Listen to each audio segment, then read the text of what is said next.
Sometimes a game comes out that seems to completely disappear from the public consciousness for no real reason.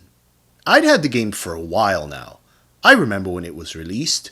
It looked pretty good, so I eventually picked it up when I found it on sale somewhere. Since then, I'd all but forgotten it even existed. That I even owned the thing. I was just staring at my ever-growing horde of unplayed games, and there it is, collecting dust. All I could think is, whatever happened to Prey? Not very many people talk about it much anymore. Yeah, you see the rare video pop up here and there, but for the most part, nothing. So I decide, alright, I'm gonna check it out.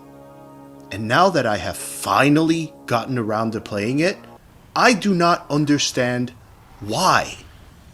This has to be one of the most underappreciated titles of the 8th generation. It has become one of my favorites of all time.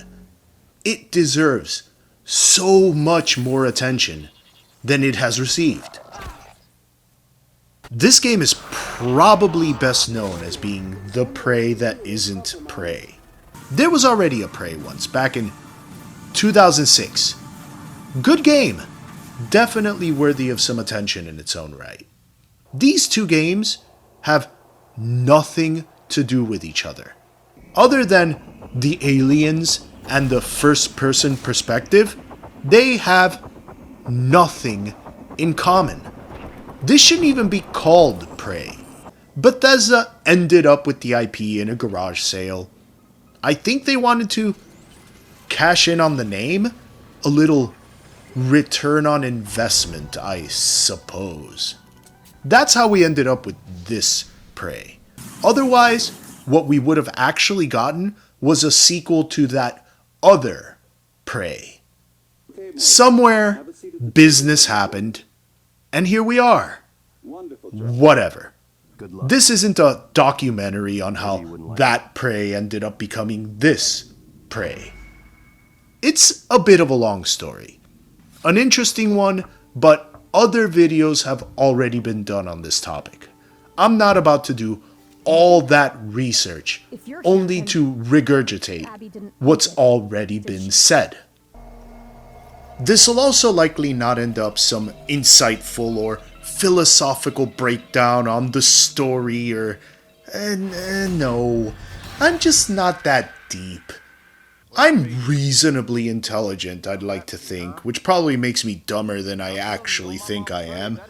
But when it comes to video games, there's one thing I know. I am as shallow as a kiddie pool. I just want to play a well-designed game that keeps me entertained. Blow a bunch of shit up, kill some monsters, aliens, bad guys, whatever. Insert whatever it is I'm supposed to bash or shoot in the face here. That is exactly what I got with Prey.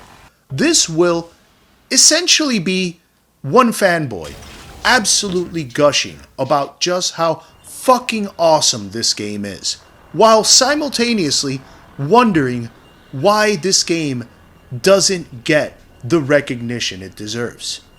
Because after having looked into it a little bit, I kind of feel as if it should be more highly regarded. It did get good reviews, even though they should have been higher, for a reason that I'll get into in just a little bit. It is part of many best games of 2017 lists. It was never going to win Game of the Year or anything like that. I mean, come on now. Breath of the Wild happened, so of course that was going to win. I have my own opinions on Breath of the Wild.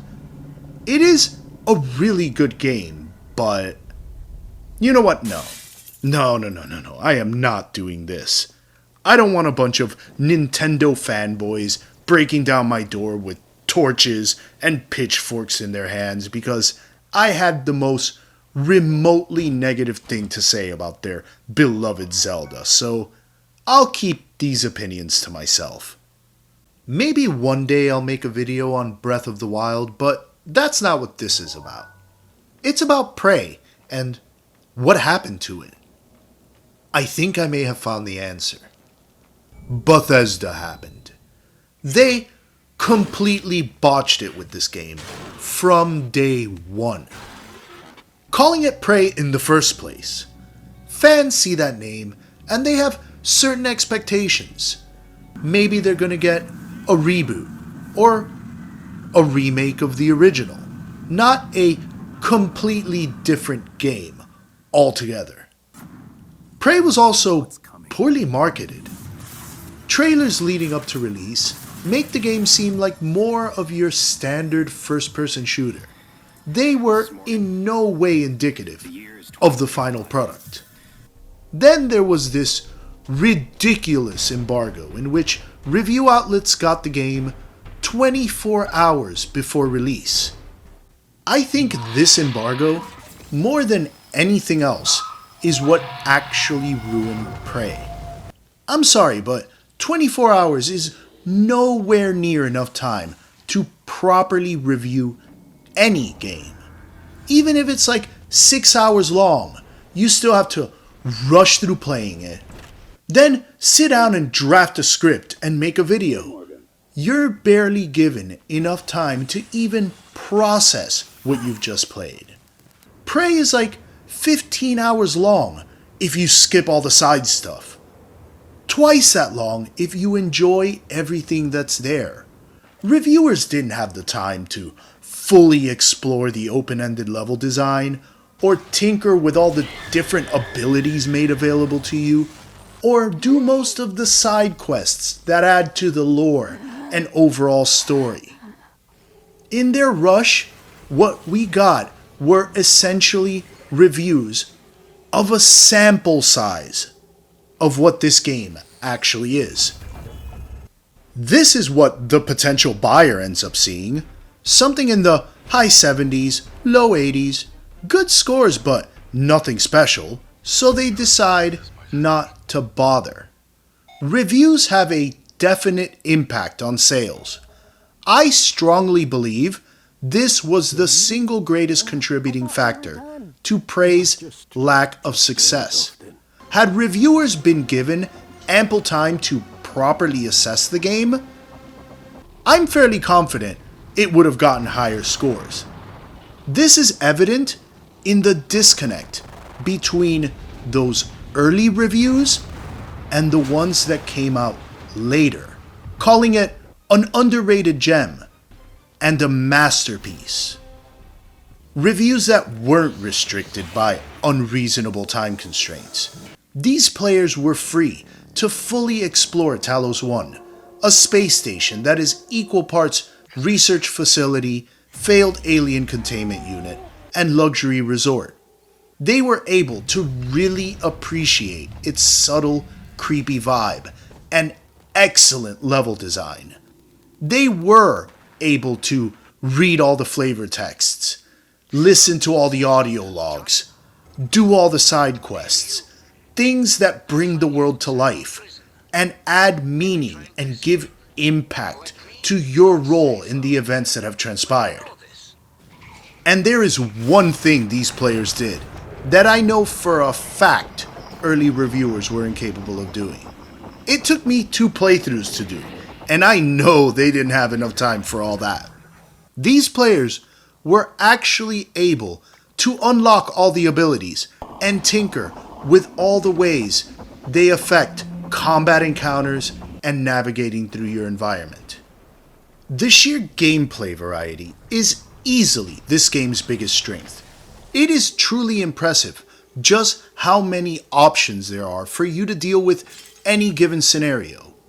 There's a good variety of different weapons and abilities that you can unlock and equip, but there's always a trade-off. No matter what your build is, the game gives you some way of dealing with the problem in front of you. Want to go in guns blazing? Do it. Beef up those weapons. But you might not have access to certain terminals. You might have to find an alternate path to get through to the next area because you can't open the door in front of you. It's fine. You want to build up those hacking abilities? That's fine too. Combat encounters are going to be a little bit tougher. You might have to get creative. You could go the stealth route. You could beef up your ability to lift heavy items and chuck them at the enemy, knocking them out for a second so you can run at them and bash them real quick with your wrench. It doesn't matter. You have a way of figuring it out. It is so much fun and adds such a level of replayability that each one of my 3 playthroughs felt vastly different from each other. My first time playing was focused more on exploration, so I upped my hacking, my repairs, unlocked the ability to move heavy objects out of the way to give me access to areas that were blocked off. This made exploring so much easier, but it came with its own set of problems. Combat was an absolute nightmare. My weapons did no damage whatsoever, so I spent the majority of the time throwing random pieces of furniture and explosive canisters at the aliens, freezing them with my glue cannon to get out of the way, or avoiding them outright. This made for such a wonderfully tense experience, especially because of those little rat bastard mimic aliens that could disguise themselves as random objects right in front of you, keeping you constantly paranoid, not knowing if something is just gonna attack you out of nowhere. It is such an excellent enemy that does an amazing job of keeping you on your toes as you're exploring Talos 1. I had such a great time with this game, but at this point I barely scratched the surface, so it needed a second playthrough. I couldn't just start the video without having done much of anything yet. I went in there shooting everything in sight. All guns, all the time, nothing else. I upgraded all of my weapons, unlocked this one slow-mo ability that let me tear anything to shreds before it even had a chance to react to me. I ended up being a bit of a shotgun-wielding maniac, even killing all the NPCs, just to see how the game would react. This time, combat was a breeze, but it came with its own trade-off. Navigating through the environment became a bit more complicated. Those doorways blocked off by heavy stuff, I couldn't move it anymore. You know what? That's fine. Grab one of those explosive canisters and boom, blow your way through. Just like that. I couldn't hack into terminals or open certain doors without the right passcode or keycard. Not a problem. Look around, you'll find a maintenance hatch, or maybe you can use your Nerf gun to unlock the door from the inside through a broken window. Your Nerf gun. This game has a Nerf gun, and it has a built-in lore reason why it exists in this space station. These guys thought of everything. There was this one time where I was almost disappointed with the game. I had to get into a med bay, but the door was blocked by a bunch of junk I couldn't lift. I looked everywhere, and there wasn't a single explosive canister in the area. This made me upset for a moment, thinking I wasn't going to be able to get through. Then I remembered I have these recycler grenades that break down matter into basic components that you use as crafting materials. So I tried it out, and it worked. It sucked up everything, and I was able to get in. This is organic gameplay at its finest. The game even rewarded me for killing all the NPCs. This one bad guy late in the game acknowledges that I did this and sends me off on a mission to eliminate the rest of the survivors. This was incredible. I felt so much joy that the game did this. I enjoyed that second playthrough even more than my first. And the best part? I had yet to even try any of the alien powers, which was great. It gave me an excuse to play through the game a third time. And just like the first two, I had such a blast.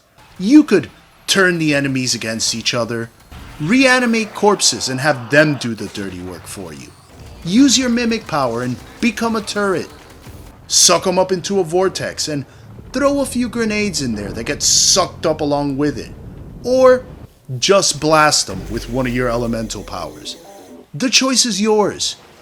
You even get a telekinesis power that lets you remotely access terminals or unlock doors. No matter how you play this game, you are given all the tools necessary to make it through, no problem. It is such a shame that review outlets weren't given the time to fully appreciate this game the way that I did.